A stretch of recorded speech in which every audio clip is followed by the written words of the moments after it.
continuons donc cette deuxième partie de Aréam avec le docteur Bosco Ben Youssef, guide spirituel du nouvel ordre animiste, savant mystique africain, spécialiste en religion comparée, philosophe. En fait, c'est tout lui, l'homme de la zombification, mais qui est revenu avec un nouveau concept, la philosophie, sinon la théorie des 3 E, écosystème d'entrepreneuriat ésotérique, sinon ésotérique d'entrepreneuriat. Bonjour, docteur Bosco Ben Youssef. Bonjour, monsieur le journaliste. Dimanche dernier, vous nous disiez justement dans le cadre de ces entreprises-là qu'il fallait, dans un premier temps, on va dire, avec vos mots, dézombifier l'environnement, assainir l'environnement. Concrètement, qu'est-ce que vous entendez parler par là? Bon, en fait, nous avons pensé ceci.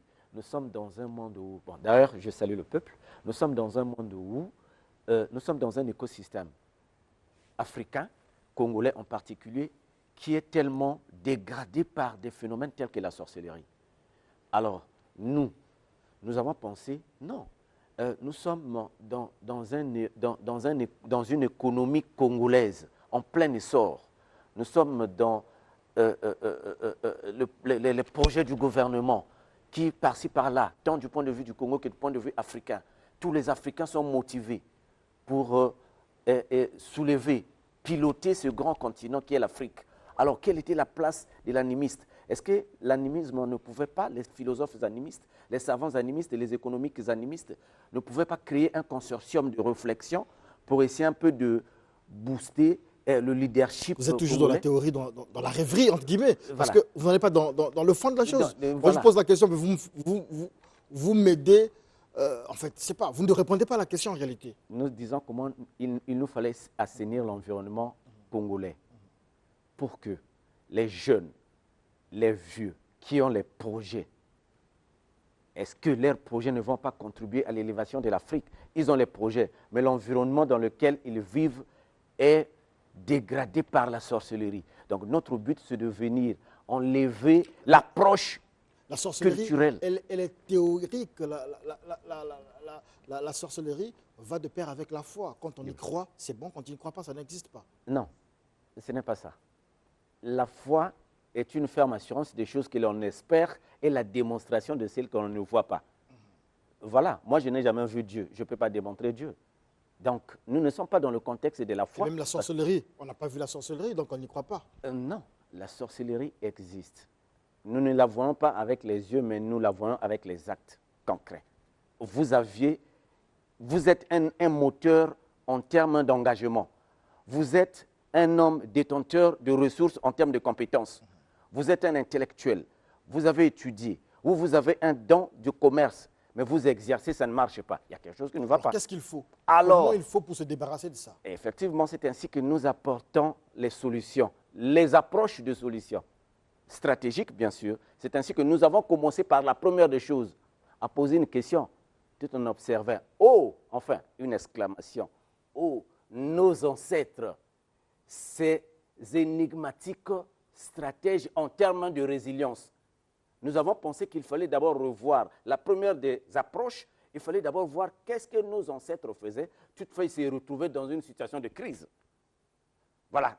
Maintenant, la situation de crise, du point de vue technique, on appelle ça la résilience. Par exemple, un État qui signe les accords avec les États-Unis d'Amérique. Si les États-Unis d'Amérique vous donnent les concessions, bon, vous réduisez le nombre de fonctionnaires. Mais si l'État congolais n'a pas les approches stratégiques en termes d'anticipation des effets de l'embargo ou des concessions qu'ils vont engager vis-à-vis des accords avec les États-Unis, vous allez rentrer dans la crise. C'est ainsi que nos ancêtres anticipaient les crises. Or, ça, le christianisme n'enseigne pas ça. En faisant quoi? Voilà. En faisant quoi? Je prends par exemple la schématisation de l'arbre. Mais ce n'est pas pour rien que nos ancêtres adoraient, pas adorer. Nos ancêtres adoraient quelque chose. Je peux adorer M. Diaz. Nos ancêtres adoraient par exemple les arbres. Ce n'est pas pour rien qu'ils taillaient les statuettes à partir d'instruments qu'on appelle l'arbre ou la donnée de l'arbre. Alors, l'arbre a des caractéristiques énigmatiques. Ce n'est pas pour rien que nos ancêtres furent les piliers de la famille, les arbres de la famille. Je prends un exemple. Vous êtes chrétien, vous avez une entreprise où vous voulez entreprendre. Les choses ne marchent pas. Vous allez à l'église, on vous dit, d'envoyer le feu sur l'arbre de la famille qui est votre grand-père. Vous pensez que nous n'allons pas subir les effets de serre tels que nous les subissons aujourd'hui dans l'écosystème moderne? Non, la famille est un écosystème. Alors, si je vous comprends bien, la solution que vous apportez, c'est en vous basant sur les réussites, les acquis des ancêtres. Les stratégies que nos ancêtres bâtissaient toutefois qui se retrouvaient dans les situations dégradantes. C'est ainsi qu'en se référant à l'arbre, nous pouvons apporter les solutions. Alors, nos ancêtres ont compris une chose. Si, par exemple, vous êtes un jeune Congolais, vous avez des idées, vous allez, par exemple, enchaîner votre grand-père à l'église. Je prends un exemple. On vous dit, j'enchaîne Kanga Kokonayo na chaîne. Vous prenez l'arbre de la famille, qui est votre grand-père, vous l'enchaînez. Mais sachez-le que je vais vous dire, ne faites pas ça.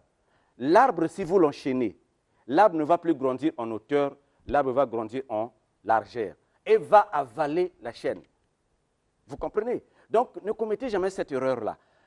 Ça, c'est une solution parmi tant d'autres pour assainir l'environnement dans lequel vous habitez. Oh là là, moi, j'ai un capital de beauté, ça ne marche pas. J'ai un capital intellectuel, ça ne marche pas. J'ai un capital plastique, ça ne marche pas. Vous avez parlé aussi de la digitalisation des acquis, en fait des savoirs ancestraux. Voilà, il fallait digitaliser ça. Pourquoi? Par exemple, la pluie. Lorsque Effectivement. vous dites digitaliser la pluie, ça veut dire quoi? Mais puisque, très rapidement, nous voilà, nos ancêtres avaient la capacité, par exemple, de provoquer la pluie. Aujourd'hui, nous sommes en fait, dans un partenariat entre le numérique, la digitalisation, mais pourquoi pas et nous? Alors nos pouvoirs, nous allons les garder de côté alors que nous sommes dans l'insertion des jeunes et dans le tissu économique congolais, nous allons garder nos pouvoirs? Non. Il nous faut apporter à ce que les données, par exemple, de la pluie, en rapport avec les arbres, en rapport avec la condensation, comment est-ce que l'arbre soutire l'eau de ses racines, on voit ça au niveau de ses feuilles et provoque, à partir de la condensation des réactions chimiques, provoque les nuages et les nuages provoquent la pluie. Mais nous pouvons cartographier ces données et appeler les véritables applicateurs, bien sûr, mettre en place les véritables systèmes de réseautage. Vous parlez de drones. Effectivement, de réseautage. Il y a un réseau entre nos ancêtres, la technologie, un drone par exemple, que nous pouvons piloter à travers notre ordinateur depuis la maison. Bon, en fait, c'est un rêve, hein. C'est un rêve qui va aboutir. Il est permis de rêver, de toute façon. Oui. Et nous rêvons, c'est la fin, on me dit que c'est la fin. Bon. Nous rêvons 6 ans déjà. Donc bientôt, le 14 janvier, nous lançons les prix Studio 210, 5e édition. Ouais. Et le 15 novembre, nous aurons le café spirituel. 6 ans d'expérience, pas de sponsor. Qu'est-ce que vous proposez? Oh là là, voilà ce qu'il fallait dire au début. C'est très important.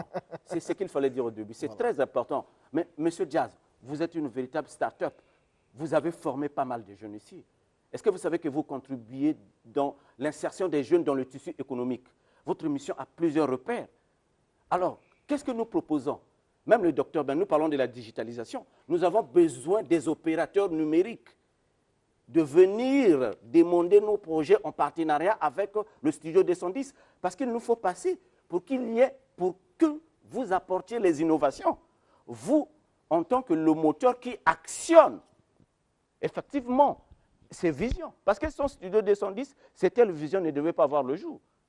La vision, c'est justement l'écosystème ésotérique d'entrepreneuriat, 3E, signé le docteur Bosco Ben Youssef. Vous n'aimez même plus le nom Bosco, apparemment. Le docteur Bosco Ben Youssef? Oui, mais d'accord. Le mot Bosco veut dire vision. Guide du nouvel ordre animiste, spécialiste des sciences et religions comparées, philosophe animiste et savant mystique africain. Et vous dites encore moisson de l'espoir des hommes. Vous êtes la moisson de l'espoir des hommes, ambassadeur de bonne volonté, dealer des thèmes innovants acceptables. Tel que les vôtres. Numéro de téléphone. Le numéro du téléphone. Nous sommes au 06 603 90 09. Pour tous ceux qui veulent nous contacter, nous répétons 06 603 90 09. À nous revoir pour le Braza Art, parce que ça sera aussi parmi tant de nos innovations dans le café. Le Braza Art, ça sera un truc qu'on va développer. Parce que dans le café, nous allons parler de l'agriculture. Voilà. Alors, merci beaucoup. C'est la fin de Ariam. La suite, c'est l'entretien avec Navid Ahmad pour parler de la rédemption. C'est la communauté islamique Ahmadiyya. L'entretien sera mené par Marina Bouesso. Mais retenez que Youssouf Ngolo est déjà là et le frère Céleste est là pour un face-à-face palpitant.